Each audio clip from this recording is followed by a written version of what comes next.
Polda Jawa Tengah membongkar praktik predator seksual yang beraksi di Kabupaten Jepara dengan jumlah korban mencapai 21 anak di bawah umur.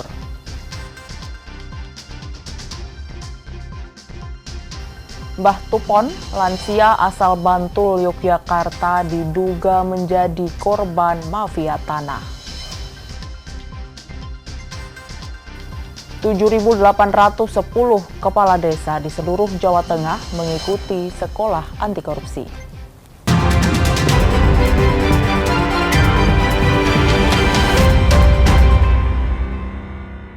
Saudara, bagaimana kabar Anda? Semoga selalu sehat. Selain 3 informasi tadi, sejumlah informasi menarik lainnya akan kami hadirkan untuk melengkapi Kompas Jateng pagi ini.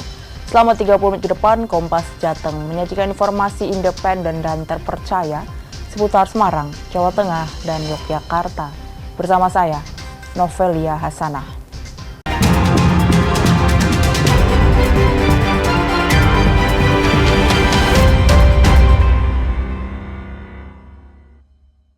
Mengawali Kompas Jateng pagi ini, saudara, 2 bocah ditemukan tewas tenggelam usai berenang di Sungai Samin di Kabupaten Sukoharjo, Jawa Tengah. Evakuasi jenazah kedua korban berjalan dramatis.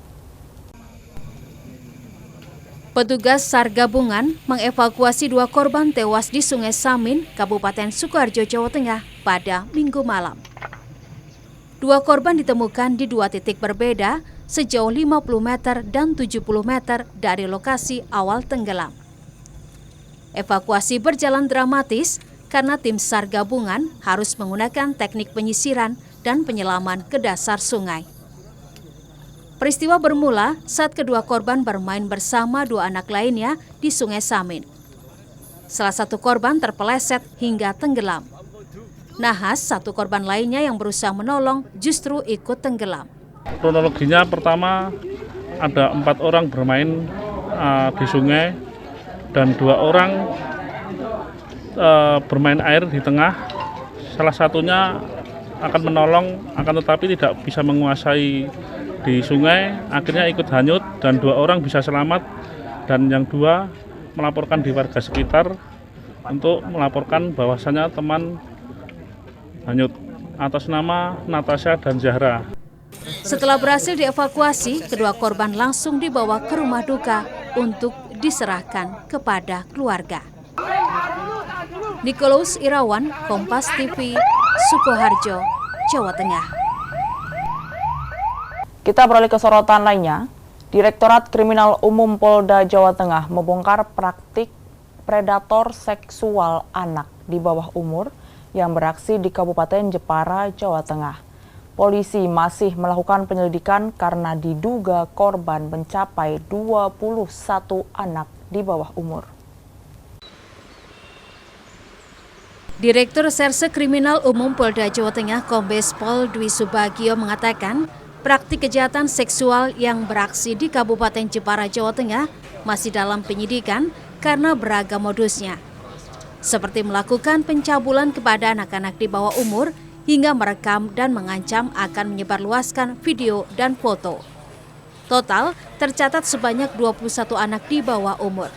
Jumlah tersebut diketahui dari sebuah folder komputer yang berisi foto dan video pencabulan dari masing-masing korban sehingga para korban bisa cepat diketahui. Ini sedang dalam proses penyidikan kami, ya. Pelaku telah melakukan kegiatan dengan cara menggunakan media digital, namun berakibat pada korban-korban terutama anak-anak di bawah umur banyak sekali.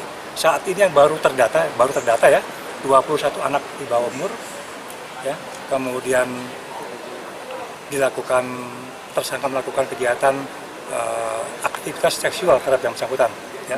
Yang tersangka termasuk menurut kami adalah predator seks.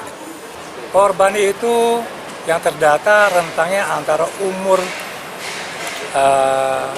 ada yang 12 tahun, ada yang 14 tahun, ya, sampai dengan 18 tahun. Itu direkam, disebarluaskan atau seperti apa? Ya, disebarluaskan ini yang sedang kami buktikan. Tapi yang pasti kegiatan tersebut difotokan dan divideokan per masing-masing folder. Makanya kami tahu jumlah korban. Agar tidak terjadi kasus serupa, Direktur Serse Kriminal Umum Polda Jawa Tengah mengimbau kepada orang tua, khususnya yang memiliki anak perempuan, untuk berhati-hati atau menjaga pergaulannya. Heri Widodo, Kompas TV, Semarang, Jawa Tengah.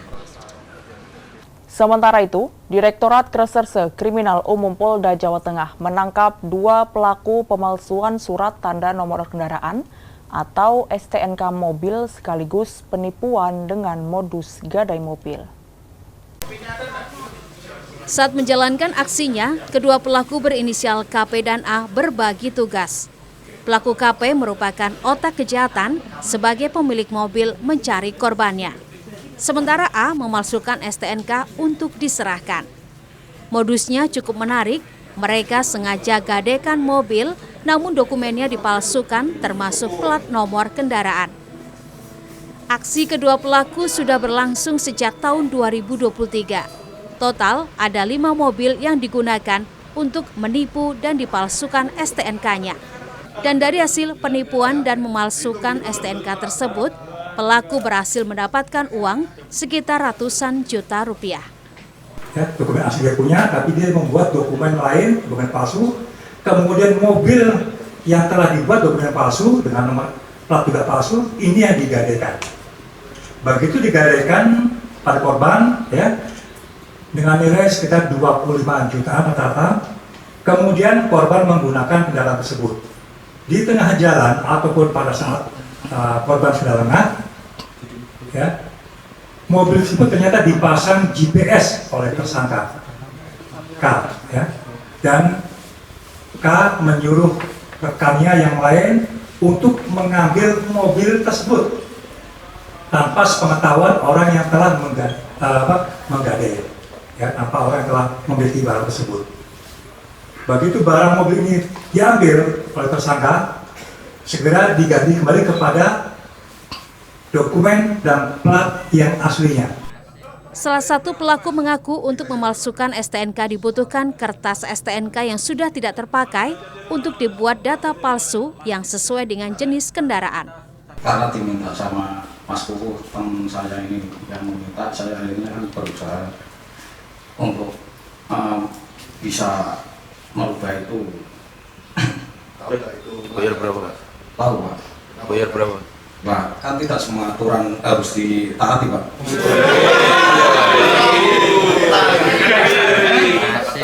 Bayar berapa, Mas? Dibayar berapa? Satu STNK 1.500.000. Polisi akan terus mengembangkan kasus ini dan bagi masyarakat yang merasa pernah dirugikan dengan ulah kedua pelaku, dipersilahkan untuk melapor ke Polda Jawa Tengah. Heri Widodo, Kompas TV, Semarang, Jawa Tengah. Yang juga menjadi sorotan pagi ini, Saudara. Polisi menangkap 3 orang anggota geng motor di Kabupaten Cilacap, Jawa Tengah yang menganiaya seorang remaja hingga mengalami luka berat akibat tusukan senjata tajam. Korban mengalami puluhan luka tusuk usai dikeroyok geng motor di Kabupaten Cilacap, Jawa Tengah. Korban kemudian berhasil meloloskan diri dan meminta pertolongan warga. Polisi mengatakan penganiayaan dipicu rasa cemburu. Dan saat ini polisi masih mengejar otak penganiayaan berinisial JP dan seorang pelaku lainnya yang kabur. Rekan-rekan bahwa ada motif dari kejadian ini adalah karena latar belakang asmara. Karena salah satu tersangka yang saat ini masih dalam pengejaran, yaitu JP, ini dia memiliki keterangan saksi, memiliki istri siri, dan sudah memiliki 1 anak. Nah, ini ditemukan sedang bersama dengan korban, ya, ketika malam itu. Namun demikian sudah ada peristiwa awal yang mengawali bahwa hubungannya antara JP ini, pelaku yang saat ini sedang pengejaran ini, sedang tidak baik dengan 3 pelaku berhasil diringkus polisi dan 1 diantaranya pelaku masih di bawah umur dan berstatus pelajar sekolah menengah atas. Dari para pelaku, polisi berhasil mengamankan sejumlah barang bukti, diantaranya pecahan botol minuman keras. Bayu Nur Sasongko, Kompas TV, Cilacap, Jawa Tengah. Mbah Tupon, lansia asal Yogyakarta, diduga menjadi korban mafia tanah. Nantikan informasinya usai jeda.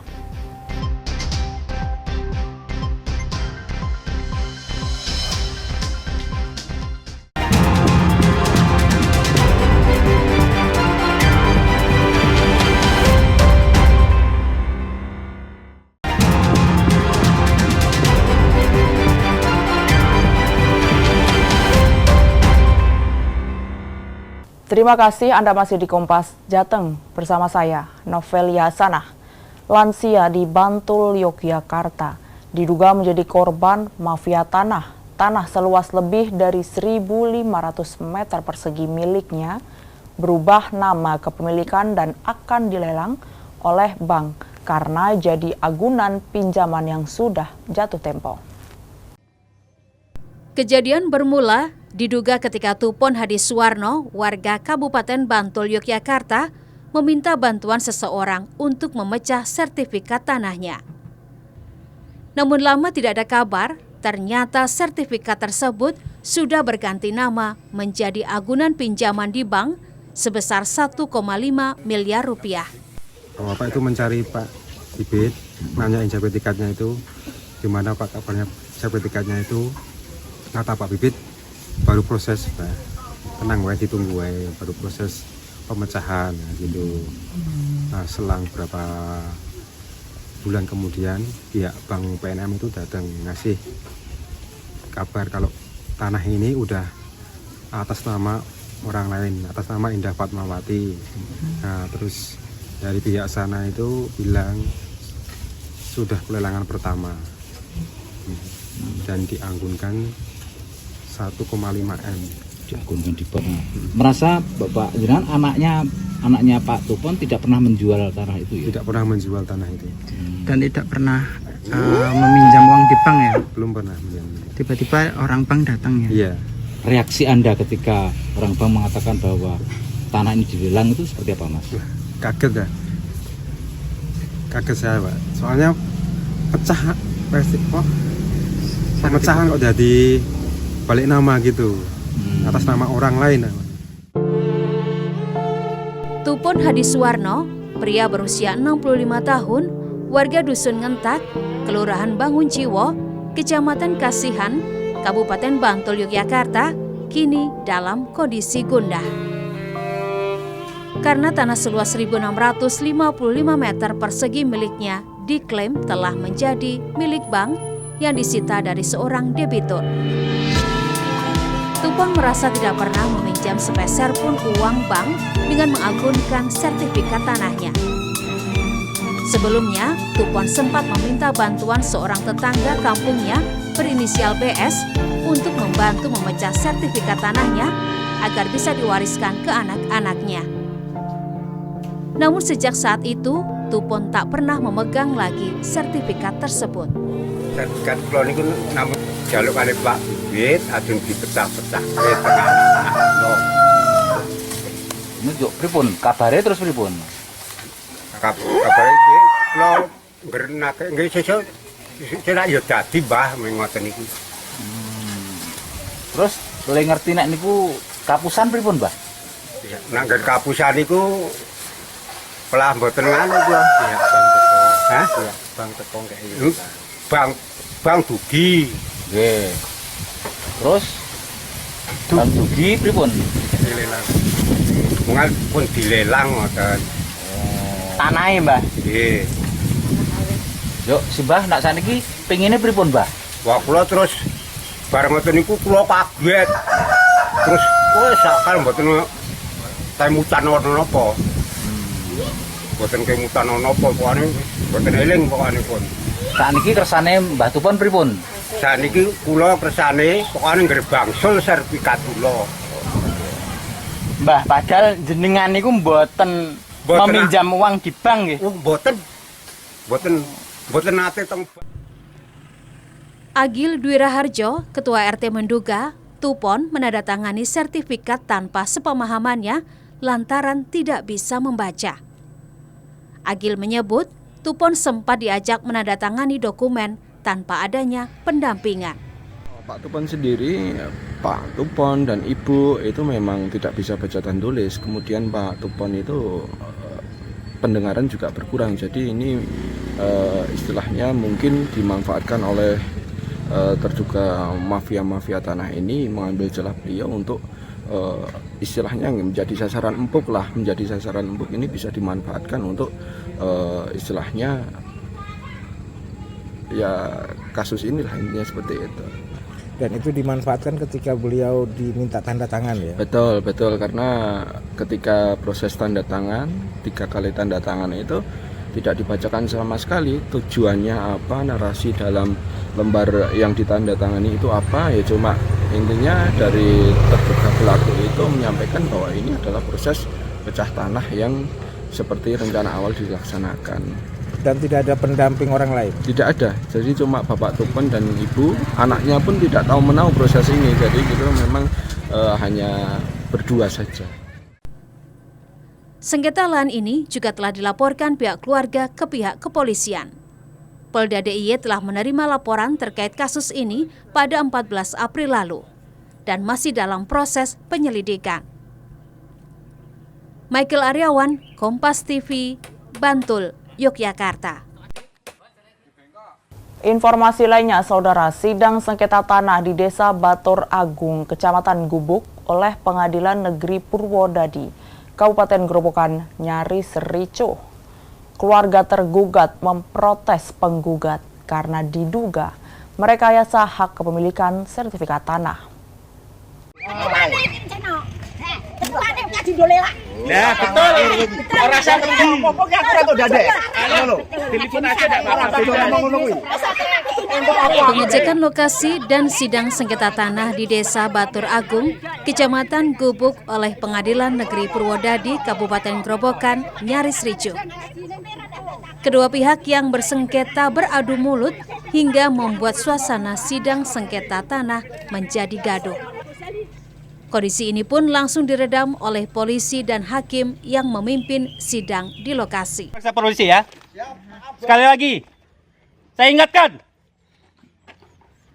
Kalau kalian nggak mau kalau mau ini, pihak-pihaknya saya usir satu-satu nanti. Karena ini persidangan. Masa keluarga tergugat menuding pihak penggugat diduga telah merekayasa hak kepemilikan 4 sertifikat bidang tanah di Desa Batur Agung. Kan mau menggugat ahli waris dari Mbah Haji Ghazali, terutama ya nggak boleh Mas, kan itu hak milik ahli waris Mbah Haji Ghazali. Terus saya pribadi beli, nggak punya saya, beli dari cucu Mbah Haji Ghazali. Terus menurut Ibu penggugat saya itu? yang digugat gitu loh. Nggak terima. Aslinya yang digugat kan ya nggak terima, saya yang digugat aslinya kan Mbah Maroji itu, saya beli dari situ gitu.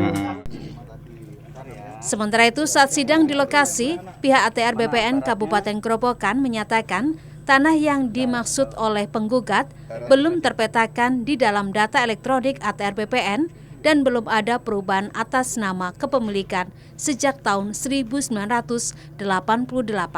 88 belum pernah melakukan peralihan hak, jadi sampai saat ini belum terpetakan secara elektronik. Oke, tapi ini tidak ada sertifikat baru, tidak ada kan? Tidak. Masih atas nama Haji Ngaisyah. Menanggapi adanya perbedaan data gugatan, pihak penggugat akan memberikan jawaban terhadap hasil sidang pemeriksaan di lokasi yang tidak sinkron dengan surat gugatan. Untuk hasil sementara karena peringatan setempat, kami nanti akan memberikan satu jawaban ketika nanti di sidang berikutnya, Mas. Oh iya. Jadi karena di dalam pemeriksaan sempat itu kan ada beberapa memang yang tidak sinkron. Hasil sidang sengketa tanah di lokasi ini nantinya akan dibahas dalam sidang berikutnya. Rifai Handoko, Kompas TV, Grobogan, Jawa Tengah. Sorotan lainnya, Saudara, merasa tidak aman sejumlah petani asal Punden Rejo, Kecamatan Tayu, Kabupaten Pati, Jawa Tengah mendatangi Polda Jawa Tengah dan menggelar aksi. Mereka meminta agar pihak kepolisian menyelesaikan masalah yang terjadi di Pundan Rejo. Belasan perwakilan petani Pundan Rejo, Kecamatan Tayu, Kabupaten Pati, bersama dengan massa dari mahasiswa dan LBH, menggelar aksi di depan Mapolda Jawa Tengah Senin kemarin. Mereka melaporkan dugaan tindakan pengerusakan fasilitas warga, joglo juang, dan intimidasi oleh kelompok yang diduga suruhan PT LPI. Dengan membawa poster bertuliskan Dadi Siji usir PT LPI, para petani berharap pihak kepolisian bisa segera menyelesaikan masalah yang terjadi di Pundan Rejo. Petani Pundan Rejo Germapun kesini mau melaporkan pengerusakan aup-aupan di Pundan Rejo. Ada trauma di Desa Pundan Rejo itu setiap hari kemarin didatangi dari aparat kepolisian. Seperti apa Bu tekanannya Bu? Ya pokoknya ada yang itu Mas susah, ada yang takut. Emang kalau orang desa itu didatangi pakai seragam-seragam itu sebenarnya kan takut Mas. Bu yang semoga sengketa ini dan permasalahan ini cepat selesai dan Polda Jateng selalu menindak tegas siapa yang salah, siapa yang benar, supaya petani tidak ditakut-takuti lagi dan diintimidasi lagi dengan PT LPI. Itu aja Mas. Pak, sejak kapan Pak konflik ini Pak? Sejak 2021 Mas. Usai melapor ke Polda Jawa Tengah, para petani menuju ke BPN Jawa Tengah untuk menyerahkan surat dari warga, yakni pengajuan tanah objek reforma agraria. Petani Pundan Rejo akan terus melakukan aksi penolakan terhadap PT LPI hingga lahan garapan yang dinilai warisan nenek moyang mereka dikembalikan kepada para petani penggarap. Prayuda Febrianto, Kompas TV, Semarang, Jawa Tengah. 7.810 kepala desa di Jawa Tengah mengikuti sekolah anti korupsi. Nantikan informasinya usai jeda.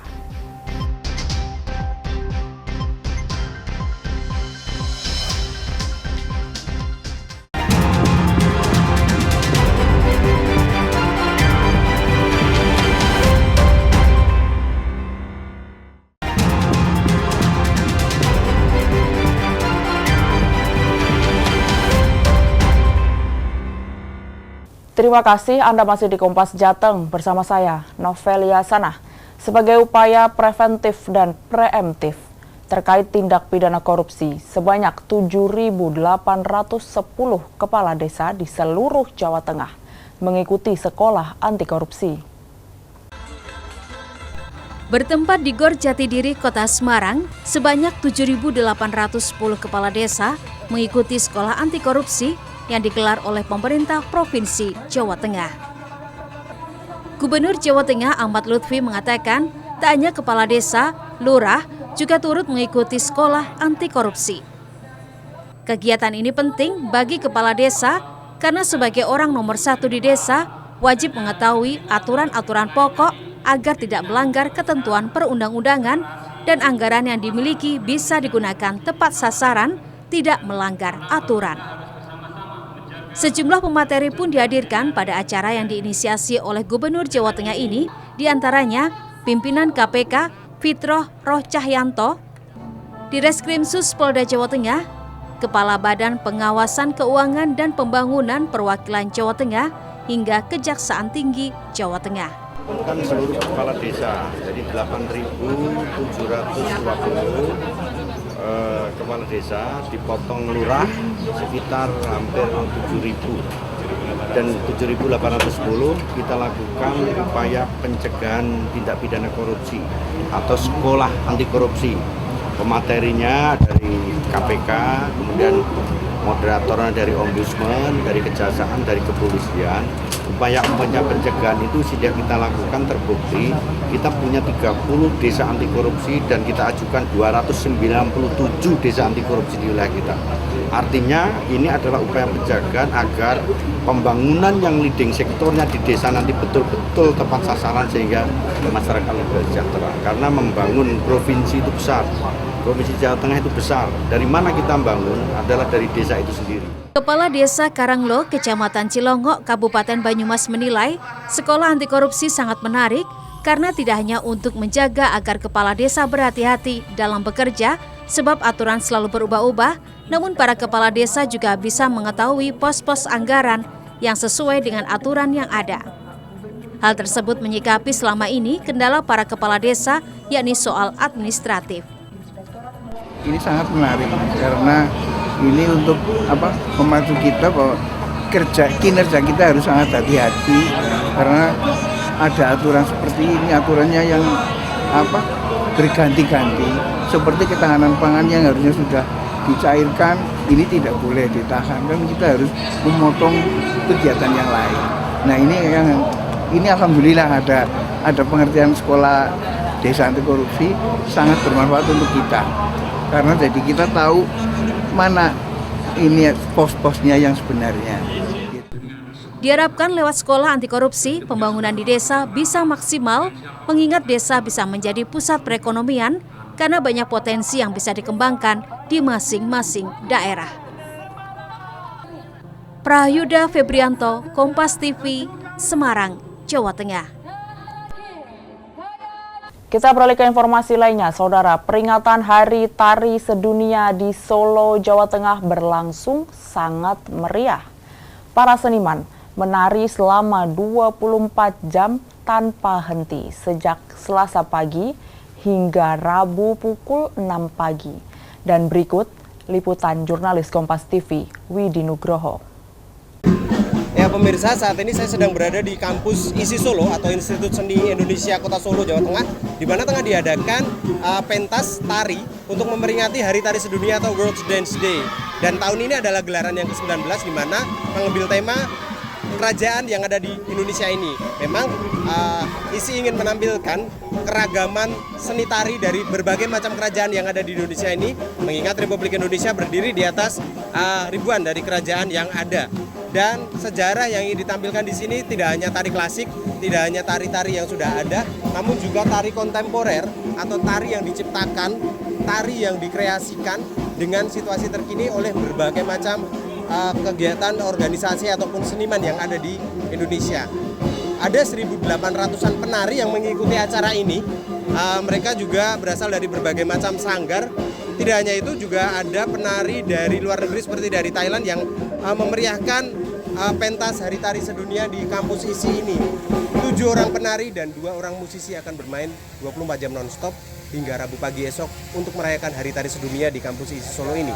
Dan ini merupakan gelaran yang ke-19 di mana ada banyak keunikan, ada banyak keragaman budaya yang bisa ditampilkan dalam acara ini. Dan seperti yang kita lihat di belakang, mereka saat ini sudah tiba di lokasi di mana akan dilangsungkan prosesi, di mana di sini adalah cikal bakal dari ASKI atau awal dari ISI Solo ini berdiri. Dan saat ini para seniman tari menghormati para seniman-seniman yang sudah terdahulu. Mereka menciptakan karya-karya yang masih bisa kita nikmati sampai saat ini sehingga ada Hari Tari Sedunia, dan dari mereka lah karya-karya tersebut berasal. Kita nikmati Hari Tari Sedunia ini dari ISI Solo dan melihat berbagai macam pentas tari yang akan ditarikan selama 24 jam bergantian. Begitu pula dengan berbagai sudut kota Solo yang nantinya juga akan dimeriahkan oleh para penari yang sudah mempersiapkan diri sebelumnya. Widi Nugroho, Kompas TV Solo, Jawa Tengah. Informasi tadi sekaligus mengakhiri Kompas Jateng hari ini. Saya Novelia Hasanah mewakili kerabat kerja yang bertugas mengucapkan terima kasih atas perhatian Anda. Selamat mengikuti acara kami selanjutnya. Kompas TV, independen, terpercaya. Sampai jumpa.